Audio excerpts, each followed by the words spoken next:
Romeo का परिचय। ये छोटा सा वीडियो रोमियो का परिचय है। तो आपकी प्राथमिकताएं क्या हैं? हमारी प्राथमिकताएं क्या होनी चाहिए? तो यहाँ एक छोटा सा उदाहरण है कि हम समय प्रबंधन के बारे में क्या सोच सकते हैं। आप जानते हैं, यहाँ एक छोटा सा मछली का कटोरा है और इसमें 3 बड़ी चट्टानें हैं। एक कहता है बाइबल, एक कहता है प्रार्थना और एक कहता है सेवकाई। अब सेवकाई हमारे परिवार, हमारे मित्रों, हमारे और अन्य लोगों के लिए हो सकती है।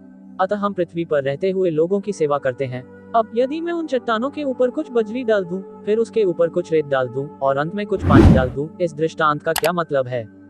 इसका उद्देश्य ये सुनिश्चित करना है कि आप पहले बड़ी चट्टानें अंदर ले आएं। इसलिए हमें अपने छोटे से जीवन में प्राथमिकताएं तय करनी होंगी और सही तरीके से विभाजन करने वाले पौलुस के विश्वासी गलत तरीके से विभाजन करने वाले विश्वासियों को उस जेल से मुक्त करने का प्रयास कर रहे हैं, जिसके बारे में उन्हें पता भी नहीं है कि वे उसमें हैं। तो क्या आपके पास कोई सेवानिवृत्ति योजना है?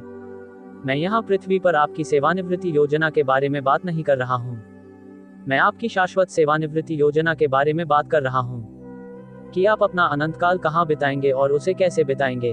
अब बाइबल और परमेश्वर ने जो कहा उसे समझने के लिए 3 अधिकार हैं।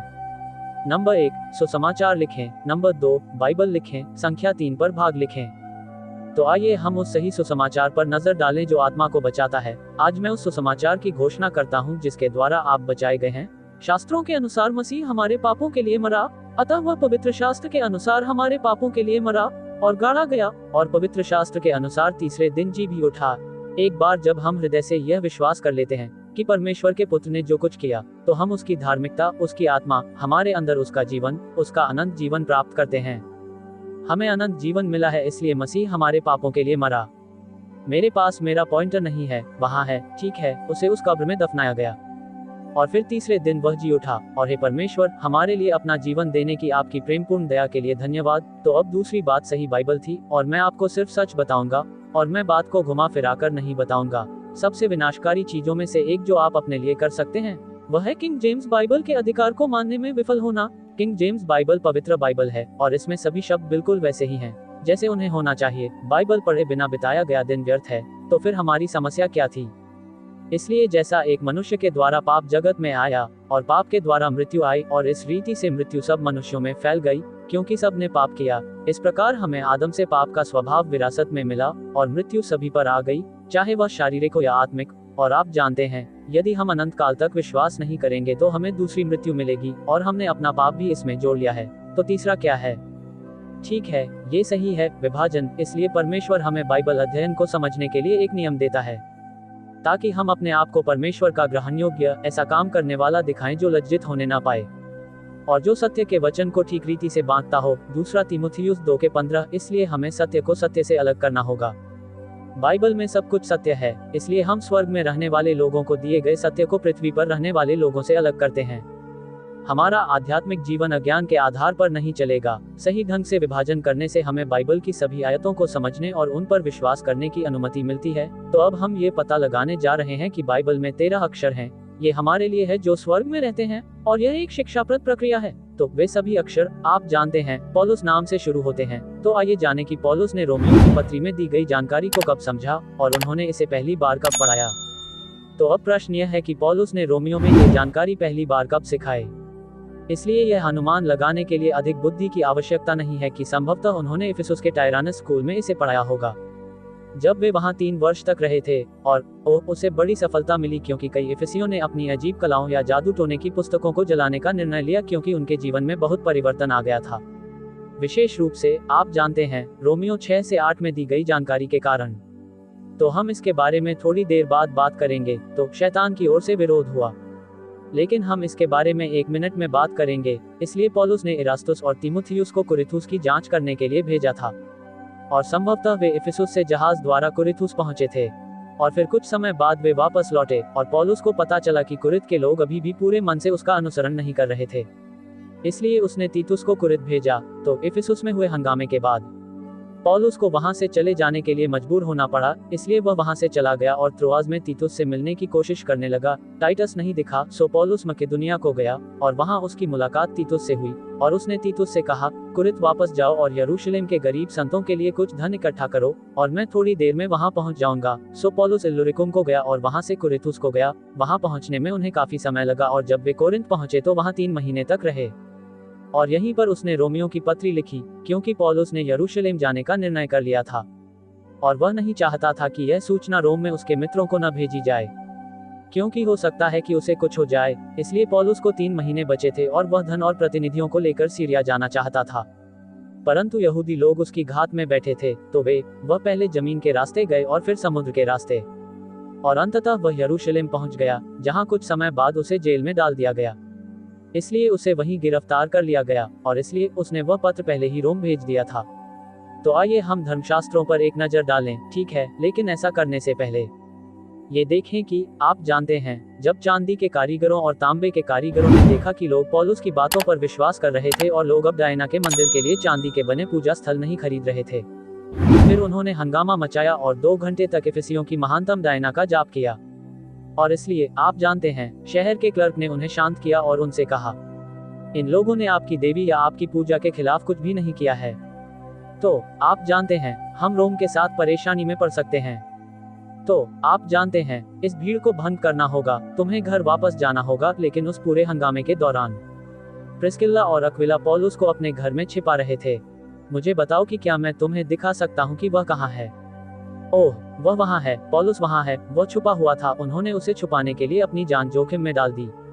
और जब हम रोमियो का अध्ययन करेंगे तो हमें इसका पता चलेगा। तो आइए हम धर्मग्रंथों पर नजर डालें। उनमें से भी कई लोगों ने, जिन्होंने विचित्र कलाओं का प्रयोग किया था, अपनी पुस्तकों को एकत्र किया और सभी लोगों के सामने उन्हें जला दिया। और जब उनकी कीमत गिनी गई तो पता चला कि वह 50,000 चांदी के सिक्के थे। इस प्रकार परमेश्वर का वचन शक्तिशाली रूप से फैला और प्रबल हुआ। ये सब अधिनियम 19 में है। जब ये बातें हो चुकी तो पौलुस ने आत्मा में ठाना कि मकेदुनिया और अखया से होकर यरूशलेम जाऊं, और कहा, वहां जाने के बाद मुझे रोम को भी देखना अवश्य है। इसलिए वह इस बात से इतना उत्साहित था कि मसीह की शिक्षा या निर्देश ने लोगों में कितनी शक्तिशाली रूप से काम किया कि अब उसने अपने हृदय में मकेदुनिया अर्थात कुरिन्थ और यरूशलेम में और फिर रोम में भी लोगों को यह बताने का निश्चय किया कि यह शिक्षा जो उसके पास है कि मसीह ने मसीह की देह के लिए निर्देश उस पर प्रकट किए हैं। सो उसने अपने सेवकों में से 2 को अर्थात तीमुथियुस और इरास्तुस को मकेदुनिया में भेजा, लेकिन वह स्वयं एक मौसम तक एशिया में रहे। इस प्रकार उन्होंने तीमुथियुस और इरास्तुस को छोड़ दिया और उसी समय उस मार्ग को लेकर काफी हलचल मच गई। अतः पौलुस देमेत्रियुस नामक एक चांदी के कारीगर के विषय में जो शिक्षा दे रहा है, उसने अरितमिस के लिए चांदी के मंदिर बनाए और इससे कारीगरों को बहुत लाभ हुआ, जिन्हें उसने समान व्यवसाय वाले कारीगरों के साथ बुलाकर कहा, हे सज्जनों, तुम जानते हो कि इस कारीगरी से हमें धन प्राप्त होता है। इसी तरह हम अपना जीवन यापन करते हैं। तो यह 19 के 23 से 25 तक की बात है। अब हम 34 पर जा रहे हैं। लेकिन जब उन्होंने जाना कि वह जो सिकंदर ताम्रकार था, या संभवतः सिकंदर या इसी तरह के व्यवसाय का एक यहूदी था, तो सभी ने एक स्वर में लगभग 2 घंटे तक चिल्लाते हुए कहा, इफिसियों की डायना महान है। तब नगर क्लर्क खड़ा होता है और लोगों को शांत करता है और कहता है, क्योंकि तुम इन लोगों को यहाँ लाए हो जो न तो डाकू हैं, ठीक है, वे लोग कलीसिया के जेसन और गयुस थे और न ही तुम्हारी देवी की निंदा करने वाले थे। तो यहाँ एक बहुत ही महत्वपूर्ण बात है, ये लोग मसीह के विश्वासी थे, परंतु उन्होंने आपकी देवी की निंदा नहीं की थी और न ही कलीसियाओं को लूटा था। इसलिए हमें कभी भी किसी दूसरे की आस्था के बारे में बुरा नहीं बोलना चाहिए। हमें बस पॉलिन सिद्धांत के बारे में सच बोलना चाहिए, क्योंकि हमें बुलाए जाने का खतरा है। ये टॉम क्लार्क है जो रोम में इस दिन के हंगामे के लिए प्रश्न कर रहा है, क्योंकि इस दिन के हंगामे का कोई कारण नहीं है जिसके द्वारा हम इस भीड़ का विवरण दे सकें। जब ये हंगामा थम गया तो पौलुस ने अपने शिष्यों को बुलाया, उनसे गले मिला और मकेदुनिया जाने के लिए प्रस्थान किया। और जब वह उन देशों से होकर गया और उन्हें बहुत उपदेश दिया, तो वह यूनान में आया, तो यह है कुरिन्थ, और वहां लगभग 3 महीने रहेंगे। जब वह जहाज से सीरिया जाने को था और यहूदी लोग उसकी घात में बैठे थे, तो उसने मकेदुनिया से होकर लौटने की योजना बनाई। इसलिए वह अब मैसेडोनिया के माध्यम से पैसा ले जा रहा है। तो आइए एक बार और नजर डालते हैं। आप जानते हैं, हंगामे और नगर के क्लर्क और रोमियो और अक्विला और प्रिस्किल्ला और अक्विला द्वारा पौलुस को छुपाने पर। ठीक है, तो ये जानना बहुत महत्वपूर्ण है कि मसीह का शरीर कब शुरू हुआ। मसीह का शरीर प्रेरितों के अध्याय 2 में आरंभ नहीं हुआ, जो कि भविष्यवाणी की गई जानकारी थी, जब पतरस खड़ा हुआ और उसने बताया कि पवित्र आत्मा के आगमन के साथ क्या हुआ। मसीह का शरीर वास्तव में प्रेरितों के काम 9 में शुरू हुआ और मेघारोहण पर समाप्त होगा। तो ये यीशु मसीह के बारे में तरसुस के शाऊल को दिखाई दे रहा था। तरसुस का शाऊल पतरस के समूह के प्रति अत्याचारी और निंदक था, और इसलिए मसीह दमिश्क के मार्ग पर प्रेरितों के 9वें अध्याय में उसके सामने प्रकट हुआ। और उसने उसे मसीह की एक देह के लिए अपना एक प्रेरित बना लिया। और यह भविष्यवाणी की गई थी, 12 प्रेरित पृथ्वी पर रहने वाले लोगों, इस्राएल के लोगों के लिए हैं। इसलिए प्रभु ने शाऊल से, जिसे पौलुस के नाम से भी जाना जाता है, जिसने विश्वास करते ही आत्मा प्राप्त की थी, कहा, उठ और अपने पैरों पर खड़ा हो, क्योंकि मैं तुझे सेवक और गवाह बनाने के लिए तेरे पास प्रकट हुआ हूँ। ये दोनों बातें जो तूने देखी हैं, और वे बातें भी जिनके द्वारा मैं तुझे दर्शन देकर छुड़ाऊंगा। ठीक है, तो वह पुनर्जीवित प्रभु को महिमान्वित और पुनर्जीवित होकर उसे बचाने के लिए वापस आते देख रहा है, और फिर वह उसे कुछ और बार दिखाई देगा। प्रभु उसे और अधिक रहस्योद्घाटन देंगे, तुम्हें लोगों से छुड़ाएंगे। ये यहूदियों के लिए है, और अन्य जातियों में से किसके लिए? अब ये प्रेरितों के काम 9 में है, मैं तुम्हें उनकी आंखें खोलने और उन्हें अंधकार से प्रकाश की ओर और शैतान की शक्ति से परमेश्वर की ओर मोड़ने के लिए भेजता हूँ, कि वे पापों की क्षमा और उन लोगों के साथ मीरास प्राप्त करें जो मुझ पर विश्वास करने से पवित्र हो गए हैं। प्रेरितों के काम 26 के 16 से 18। अतः जो लोग उस विश्वास से पवित्र किए गए हैं जो मुझ में है, वे पतरस के समूह हैं। वे पहले से ही पवित्र हो चुके हैं, क्योंकि जब उन्होंने राज्य के सुसमाचार पर विश्वास किया, पश्चाताप किया और जल में बपतिस्मा लिया, तो उन्हें पवित्र आत्मा प्राप्त हो चुका था। लेकिन ठीक है, लेकिन हमारा बपतिस्मा मसीह के शरीर में आध्यात्मिक है, और हमारा खतना आध्यात्मिक है, और हमारे पास कोई आहार संबंधी नियम नहीं है। पौलुस ने कहा, ये बात सच और हर प्रकार से मानने के योग्य है कि मसीह यीशु पापियों का उद्धार करने के लिए जगत में आया, जिनमें सबसे बड़ा मैं हूँ। अतः वह बचाए जाने वाला प्रमुख पापी था। तो भी मुझ पर दया इसलिए हुई कि यीशु मसीह मुझ में पहले होकर सब प्रकार की सहनशीलता दिखाए। ठीक है, तो सबसे पहले वह मुझ में सभी दीर्घकालिक पीड़ाओं को प्रदर्शित कर सकता है। और पौलुस इसलिए प्रभु पौलुस लंबे समय से दुख उठा रहा है, अभी आत्माओं को बचाने की कोशिश कर रहा है। वह चाहता है कि लोग सुसमाचार पर विश्वास करें, ताकि यह उनके लिए एक आदर्श हो जो आगे चलकर अनंत जीवन के लिए उस पर विश्वास करें। प्रथम तीमुथियुस 1 के 15 से 16। अतः हम जानते हैं कि पतरस को पौलुस से पहले बचाया गया था, परंतु अब पौलुस कह रहा है कि मुझ में सबसे पहला पापी वह है। अतः वह वास्तव में अपने बारे में बात कर रहा है कि वह मसीह के शरीर में बचाया गया पहला पापी था, न कि बचाया गया पहला पापी और जो लोग इसके बाद ईमान लाएंगे। आप और मेरी तरह हम भी उस समूह का हिस्सा होंगे। ठीक है, तो ये रहस्य अन्य जातियों के लिए स्वर्ग में रहने का एक नया अवसर है। दूसरा कुरिन्थियों 5वां अध्याय कहता है, स्वर्ग में अनंत काल तक। इसलिए हमें युगानुकूल और बाइबलानुकूल दोनों होना चाहिए, क्योंकि परमेश्वर ने अलग अलग समय पर अलग अलग बातें कहते हुए प्रगतिशील सत्य दिया है। हमारे पास एक नया प्रेरित पौलुस, एक नया सुसमाचार विश्वास के द्वारा औचित्य, अनुग्रह का एक नया प्रबंध, एक नया अभिकरण, मसीह का शरीर, एक नया श्रोतागण, सभी लोग, नई संचालन प्रणाली, अनुग्रह, न कि व्यवस्था, और नई सेवकाई, मेल मिलाप और नया भाग्य है।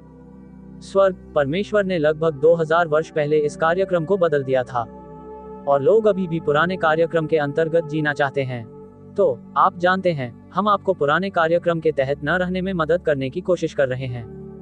तो आइए कुछ बातों पर नजर डालें। तो जब वे देवी डायना की पूजा कर रहे थे, तो देखिए, ये पृथ्वी है, और पहला स्वर्ग वह है जहाँ पक्षी उड़ते हैं, दूसरा स्वर्ग जहाँ शैतान और उसके दूत हैं, और तीसरा स्वर्ग वह है जहाँ परमेश्वर का पुत्र पिता के दाहिने हाथ बैठा है।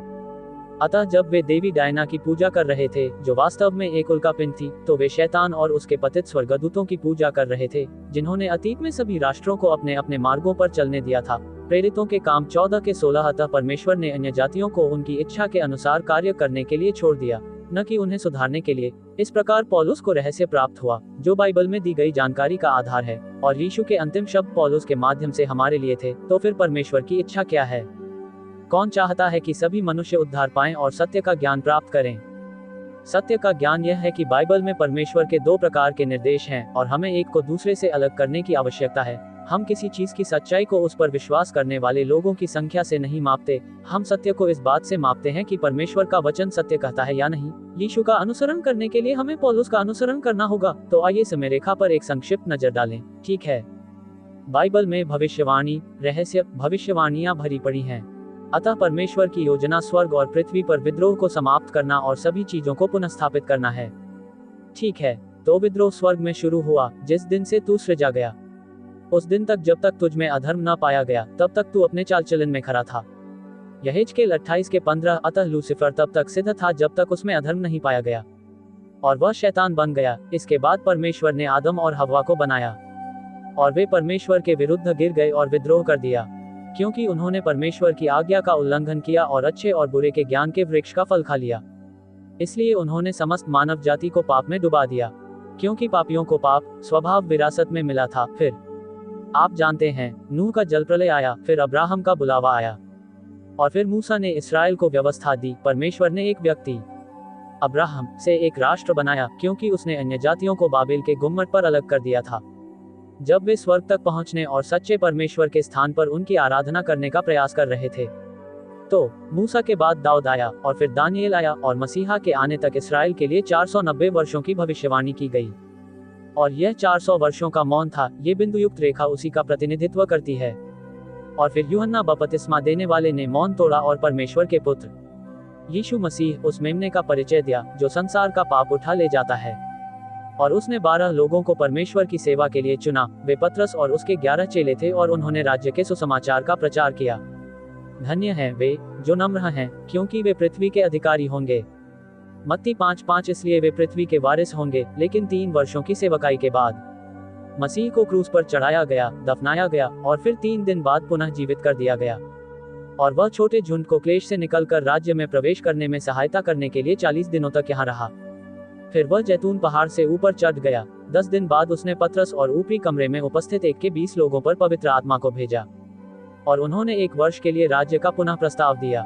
परंतु उस वर्ष के अंत में उन्होंने स्तिफनुस को, जो पवित्र आत्मा से परिपूर्ण था, पत्थरवाह किया, और इस प्रकार इस्राएल ने पवित्र आत्मा की निंदा की। और यह 7वें अधिनियम में था, और वह इस्राएल राष्ट्र का उसके धार्मिक नेताओं का पतन था। लेकिन पतरस का समूह तब तक जारी रहा जब तक कि उन्हें रोक नहीं दिया गया, और उनकी जानकारी को रोक दिया गया, और प्रेरितों के काम 15 में बाधित कर दिया गया। 9वें अंक में तरसुस के शाऊल को बचा लिया गया था। इसलिए 9वें अंक और 15वें अंक के बीच पतरस और पौलुस के बीच थोड़ी सी समानता थी, जब तक कि पतरस को रोक नहीं दिया गया। इसलिए मसीह पौलुस के सामने प्रकट हुए और उसे मसीह की एक देह का एक प्रेरित बनाया। और पौलुस को परमेश्वर द्वारा सेवा के लिए चुना गया था, और उसे खोए हुए अन्य जातियों को बचाने के लिए परमेश्वर के अनुग्रह का प्रबंध प्राप्त हुआ। जो भी खोया हुआ अन्य जातीय सुसमाचार पर विश्वास करता है, वह मसीह की देह का हिस्सा बन जाता है, और वे बचाए गए अन्य जातीय हैं। हम रहस्य में जी रहे हैं। हमारी जानकारी रोमियो से फिलेमोन तक है। बाइबल की पुस्तकें बाइबल को समझने के लिए एक समय रेखा बनाती हैं। उत्पत्ति से प्रेरितों के काम तक सांसारिक कार्यक्रम के बारे में है, और एक संक्रमण पुस्तक के रूप में कार्य करता है, पतरस से पौलुस। फिर रोमियो से फिलेमोन तक के 13 पत्र हैं जो पौलुस ने रोम के सभी लोगों को लिखे थे। तो यह आप नहीं जानते, वे अन्य जाति और मसीह के शरीर के सदस्य हैं। वे इस्राएल नहीं हैं। अतः कलीसिया को स्वर्गारोहित करने के लिए परमेश्वर के पुत्र यीशु मसीह का एक बार फिर से प्रकट होना होगा। अतः हम कोष्ठकों में 2 प्रकटनों के बीच रह रहे हैं। पौलुस के सामने प्रकट होने और बचाए गए लोगों को स्वर्गारोहित करने के लिए प्रकट होने के बीच, जिनका प्रतिनिधित्व काले लोग करते हैं। अब हमारे स्वर्गारोहण के बाद हम मसीह के न्याय आसन के पास जाते हैं, जहां हमारा मूल्यांकन किया जाता है कि हमें अनंत काल तक कौन सा कार्य करना है। इसलिए यह महत्वपूर्ण है कि एक सेवानिवृत्ति योजना बनाई जाए, ताकि हम जान सकें कि परमेश्वर क्या कर रहा है, और जो परमेश्वर कर रहा है उसमें शामिल हो सकें।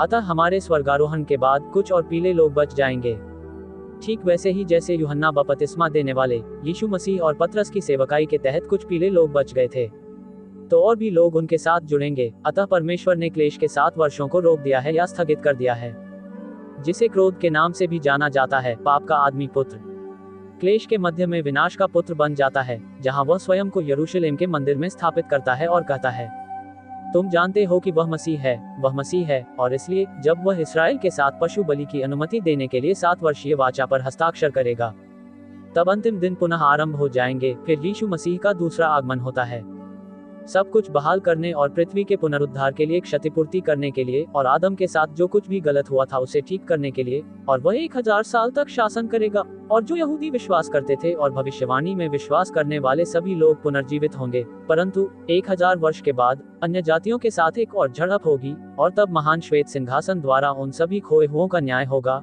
जिन्होंने परमेश्वर की कही हुई बातों पर विश्वास नहीं किया था। लेकिन आप जानते हैं, और हम आने वाले युगों में नए स्वर्ग और नई पृथ्वी में रहेंगे। परंतु जो लोग विश्वास नहीं करेंगे उन्हें आग की झील में डाल दिया जाएगा। तो हमारा काम लगभग पूरा हो गया है। मैं तुम्हें एक और चीज दिखाना चाहता हूँ, और वह है, खैर सबसे पहले मैं आपको ये दिखा दूं कि हमारे पास बहुत सारी किताबें हैं, ढेर सारी किताबें। हमारी सबसे महत्वपूर्ण पुस्तक है ईश्वर का रहस्य, जो चित्रों के माध्यम से हमें ये बताती है कि सत्य शब्द को सही रूप से कैसे विभाजित किया जाए। ये सभी इजराइल के पतन तक अमेज़न पर उपलब्ध रहेंगे। उद्धार अन्य जातियों के पास आ चुका है, इसलिए हमारे पास पौलुस के सभी पत्रों पर टिप्पणी है। उनमें से 2 सेटों में टिप्पणियां हैं, और फिर हमारे पास इब्रानियों पर एक पुस्तक है जो इब्रानियों के लिए लिखी गई है, क्योंकि इब्रानियों से प्रकाशित वाक्य तक की पुस्तक इस बारे में है कि क्लेश के 7 वर्षों को पार करके राज्य में कैसे प्रवेश किया जाए। ये पुस्तक लिखी गई है, हमारे लिए नहीं। और फिर हमने पूछा, क्यों? किंग जेम्स बाइबल पवित्र बाइबल का खजाना है। ये पौलुस के सभी पत्र, टिप्पणियां, बच्चों की पुस्तक है। जैसा कि परमेश्वर ने कहा था, क्या परमेश्वर के पास मानव जाति के लिए 7000 साल की योजना हो सकती है? पृथ्वी निराकार, शून्य और अंधकार में क्यों थी? कैसे बचा जाए, इसे सरल बनाया गया। तो अमेज़न पर मैरियन मैनली की बहुत सारी किताबें उपलब्ध हैं। तो आइए हम रोमियो के अंत पर एक त्वरित नजर डालें। हम कैसे स्थिर रह सकते हैं? पौलुस इसे 3 चरणों में समझाता है। अब जो तुम्हें मेरे सुसमाचार के अनुसार स्थिर करने की शक्ति रखता है, सो हम अपने सुसमाचार पर चर्चा कर चुके हैं, क्योंकि मैंने सबसे पहले तुम्हें वही बता दिया जो मुझे प्राप्त हुआ था, कि पवित्र शास्त्र के अनुसार यीशु मसीह हमारे पापों के लिए मरा और गाड़ा गया, और पवित्र शास्त्र के अनुसार तीसरे दिन जी भी उठा। प्रथम कुरिन्थियों 15:3 और 4। तो ये सुसमाचार का सबसे स्पष्ट संक्षिप्त तरीका है कि सुसमाचार रोमियो 3 के 21 से 28 में बहुत स्पष्टता से कहा गया है। 2 तो ये पौलुस का मेरा सुसमाचार है। परमेश्वर अब पौलुस के माध्यम से बोल रहा है, और इसलिए आरोपण वह तरीका था जिससे परमेश्वर ने पाप की समस्या को हल किया। जब हम विश्वास करते हैं कि आप जानते हैं, जब मैंने विश्वास किया कि उसने मेरे पाप को ले लिया, परमेश्वर ने मेरे पाप को उस पर डाल दिया और मुझे उसकी धार्मिकता प्राप्त हुई। तो आप जानते हैं, यह एक लेन देन है जो पाप से अज्ञात था। उसी को परमेश्वर ने हमारे लिए पाप ठहराया कि हम उसमें होकर परमेश्वर की धार्मिकता बन जाएं। अतः एक बार जब मुझ पर उसकी धार्मिकता आ गई और मैं लाल के स्थान पर नीला हो गया, तो आप जानते हैं, तब मुझे अन्य नीले लोगों के साथ रखा गया जिन्होंने मसीह के शरीर में विश्वास किया था, और अब हम स्वर्गारोहण की प्रतीक्षा कर रहे हैं। ठीक है, तो दूसरा भाग जो हमें और यीशु मसीह के उपदेश को स्थिर करता है, उस रहस्य के प्रकाशन के अनुसार जिसे संसार के आरंभ से गुप्त रखा गया था, परंतु अब प्रकट कर दिया गया है। तो ध्यान दें कि यह एंड से शुरू होता है और इस तरह हम इन चीजों को अलग रखते हैं। तो ये बिंदु 2 है। अतः हमें रहस्य के प्रकाशन के अनुसार यीशु मसीह के उपदेश पर विश्वास करना होगा, जो रोमियो 2 के 5 में है, अर्थात पौलुस को दी गई शिक्षा। तो अब ये खुलासा हो गया है, ये लगभग 2000 वर्षों से प्रकट है। संख्या 3 बिंदु और सनातन परमेश्वर की आज्ञा से भविष्यद्वक्ताओं के पवित्र शास्त्र के द्वारा सब जातियों को बताया गया कि जो कोई विश्वास से परमेश्वर की आज्ञा माने, वही यीशु मसीह के द्वारा युगानुयुग महिमा पाए। आमीन। अतः भविष्यद्वक्ताओं का धर्म ग्रंथ पौलुस के अलावा बाइबल का शेष भाग है। अतः हम स्पष्ट रूप से देख सकते हैं कि जब हम पौलुस को दी गई जानकारी की तुलना पतरस को दी गई जानकारी से करते हैं, तो भविष्यवाणी और रहस्य में अंतर होता है। बाइबल में ये मुख्य विभाजन है। पतरस ने कहा, अवश्य है कि स्वर्ग उस समय तक रहे जब तक कि सब बातें ठीक न हो जाएं, जिन्हें परमेश्वर ने जगत के आरंभ से अपने सब पवित्र भविष्यद्वक्ताओं के मुख से कहा है। लेकिन पौलुस ने कुछ और बात कही। 3 के 21। अतः मसीह वापस आएगा और उन सभी चीजों को पुनर्स्थापित करेगा जो आदम के पाप करने के बाद गलत हो गई थी, और यह बात संसार के आरंभ से ही कही जाती रही है कि प्रभु यीशु मसीह अपने लोगों के साथ पृथ्वी पर फिर से जीवित होगा। तो यहाँ बाइबल को सरल रूप में प्रस्तुत किया गया है। देखिए, नीले पन्नों के दोनों ओर लाल पन्ने हैं। नीले पृष्ठ वही हैं जो पौलुस ने लिखा था, रोमियो 3:5, और यही मसीह की देह के लिए हमारे निर्देश हैं।